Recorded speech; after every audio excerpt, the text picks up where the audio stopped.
história do Brasil. Ao se falar da independência, os primeiros nomes a serem associados são de Dom Pedro I, Dom João VI, Imperatriz Leopoldina e Marquesa de Santos.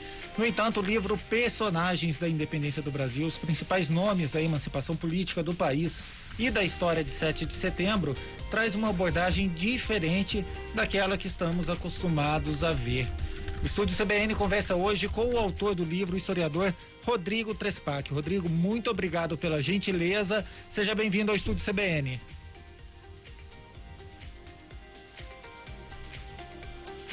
Rodrigo, acho que o seu microfone está mutado, a gente não está conseguindo te ouvir. A nossa produção está tentando aqui resolver. Tá nos ouvindo? Sim, perfeitamente. Boa tarde, Henrique. Boa tarde, Stefania. Um prazer falar com vocês, com os ouvintes da CBN. Obrigado pelo convite. Boa tarde, seja bem-vindo ao Estúdio CBN.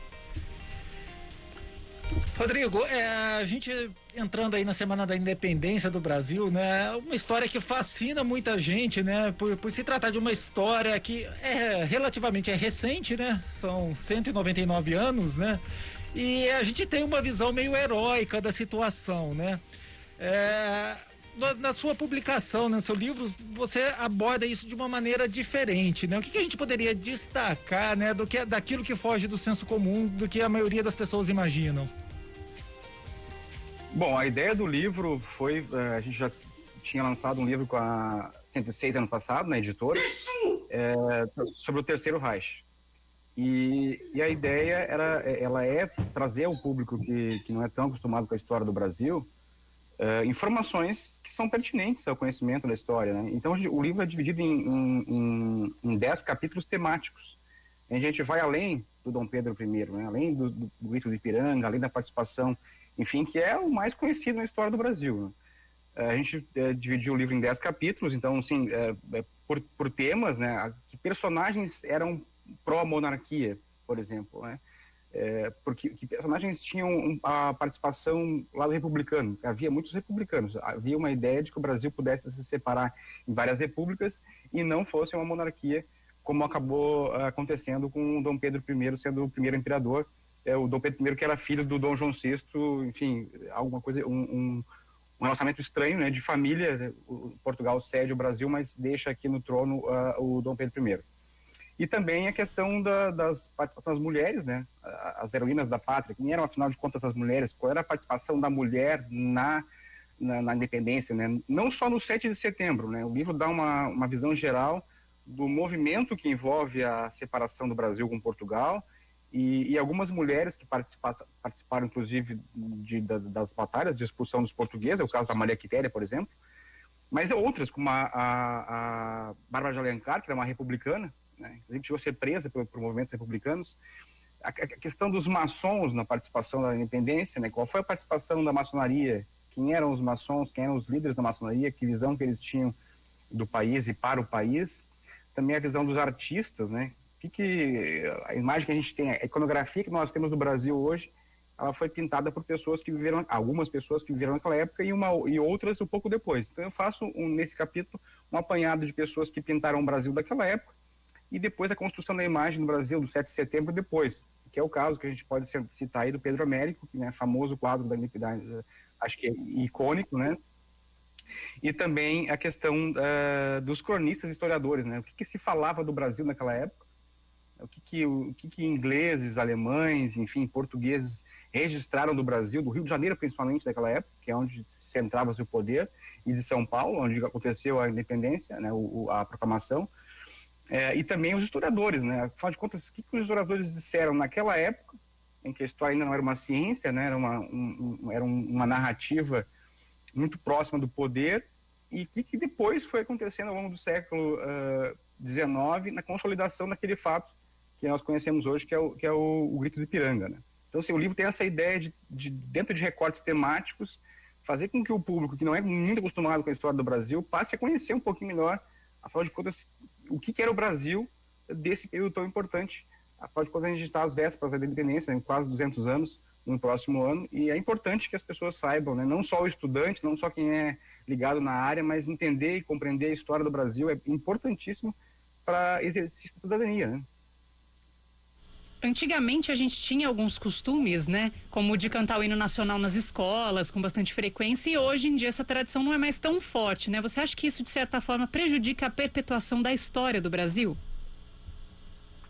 Olha, eu vim de uma época que a gente tinha que cantar o hino nacional e tinha também a questão da importância de alguma simbologia, né? A gente tinha em sala de aula, por exemplo, o SPB, enfim, que tinha uma noção de como funcionava o país. Eu acho que isso a gente perdeu e é importante que se tenha. As pessoas precisam conhecer como o Brasil funciona. Afinal de contas, o que é uma democracia e o que é uma república? Nós não sabemos, os alunos hoje, eu tenho 2 filhos, a gente não tem mais em sala de aula como funciona uma república, qual é a função do senador, qual é a função do parlamento, qual é a função dos vereadores. E a gente tinha um pouquinho isso e perdeu. Eu acho importante que tenha, claro que não de forma ufanista, não querendo exaltar ninguém, não achando que só tem heróis, e a história existem heróis e vilões, e às vezes a mesma pessoa tem os 2 lados.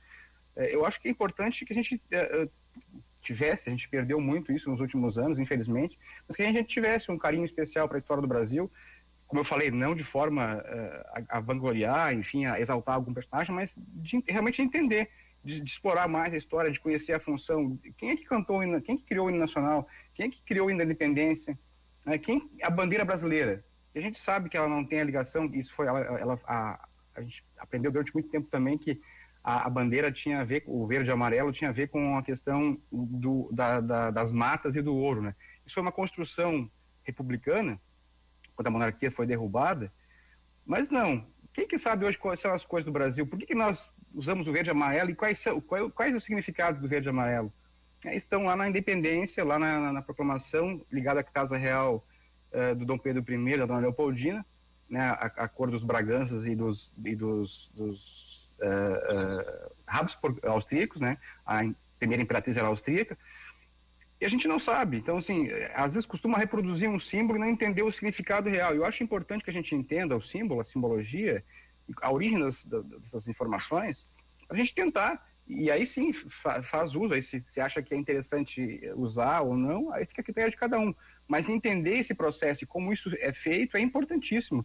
É que nem eu falei, para a construção da cidadania. Isso acho que é primordial. Conhecer a história do seu país, conhecer onde o Brasil errou, os movimentos que a gente teve de república ainda na monarquia, os erros que foram feitos, as leis que foram postergadas, como a gente pode lembrar aí, desde a independência. Eu falo isso no livro também, porque alguns personagens lutaram muito pela independência e pela emancipação, né, pela abolição da escravatura, o que não aconteceu, vai demorar mais 70 anos para que isso acontecesse. Então, assim, conhecendo a história e entendendo esses processos, a gente consegue ser um pouquinho mais crítico enquanto cidadão, e sendo crítico enquanto cidadão, a gente consegue escolher melhores políticos, né, e aí, quem sabe, imaginar um futuro melhor para o país. Professor, a gente, como o senhor mesmo disse, né, a história, para as pessoas que são leigas, né, que acompanham o básico ali, né, como o senhor mesmo disse, né, a história produz heróis e vilões, né? Existe histórias, né, que apontam que Dom Pedro I, por exemplo, não seria esse personagem tão heróico como a gente vê ele sendo retratado, né? Houve alguma mudança significativa na personalidade dele, que foi o primeiro imperador do Brasil, ao longo dos tempos? Na construção de historiadores, sim. Né? Durante um bom tempo, enquanto o Brasil foi monarquia, obviamente que a imagem dele foi exaltada, né? Até porque foi o filho dele que assumiu o posto depois que ele abdicou. E assim, ele é um personagem controverso, como quase todo personagem grandioso da história acaba sendo controverso. Ele é alguém que, de fato, unifica o Brasil em torno do Rio de Janeiro, basicamente, que era a corte, né, porque havia movimentos separatistas, inclusive no Nordeste, o mais forte, de cunho republicano. Ele consegue fazer a separação de Portugal, precisa expulsar algumas tropas, né, principalmente na Bahia e no Uruguai, que a Cisplatina na época pertencia ao Brasil. Promete ser liberal, mas na primeira assembleia que é convocada para a Constituição, que seria a primeira Constituição do Brasil, ele depõe a Assembleia, ele destitui a Assembleia, prende alguns deputados e impõe a sua própria Constituição. Por isso que a primeira Constituição do Brasil, de 1824, é chamada de a outorgada, né, ou a imposta. Então, assim, ele tem esse lado dele de querer, vamos todos né, se livrar da opressão portuguesa, mas também ele era, dentro da época, né, o Brasil ficou alicerçado em cima de uma monarquia, né? Como eu falei no começo, ele é herdeiro da coroa portuguesa, ou seja, ele precisa expulsar tropas, mas ele também faz um acordo com Portugal, paga uma indenização para o rei Dom João VI, e também o Dom João VI, que é o pai dele, fica com o direito, mesmo que simbólico, do Império do Brasil, que ele, Dom VI, concede ao Dom Pedro I. Então, assim, é um jogo de interesses, né? E ele vai cometer algumas falhas gigantescas, ao meu ver, mas como todo personagem histórico, a gente não pode ver ele, ao meu ver, e eu sempre faço isso nos meus livros, né?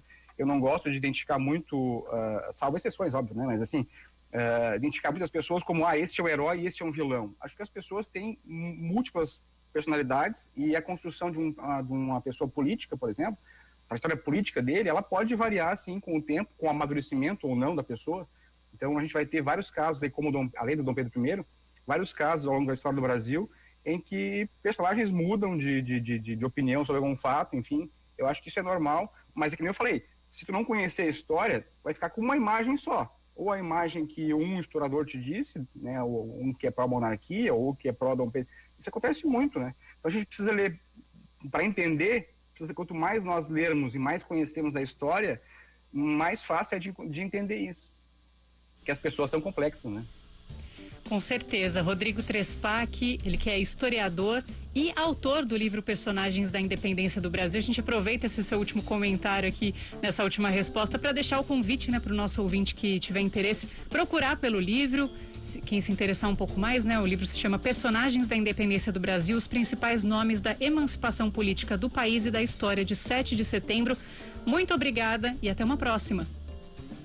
Obrigado, Stephanie. Só para posso fazer um comentário rapidinho? Claro. Quem quiser comprar o livro, até o dia 7 de setembro, ele está em promoção na editora, né, 106, www.editora106.com.br. Ele está com 35% de desconto para quem comprar até o dia 7 de setembro. Então aproveita aí a promoção da editora para consumir um pouquinho da história do Brasil. Obrigado mais uma vez pelo convite. Tá certo. Nós que agradecemos. Até mais.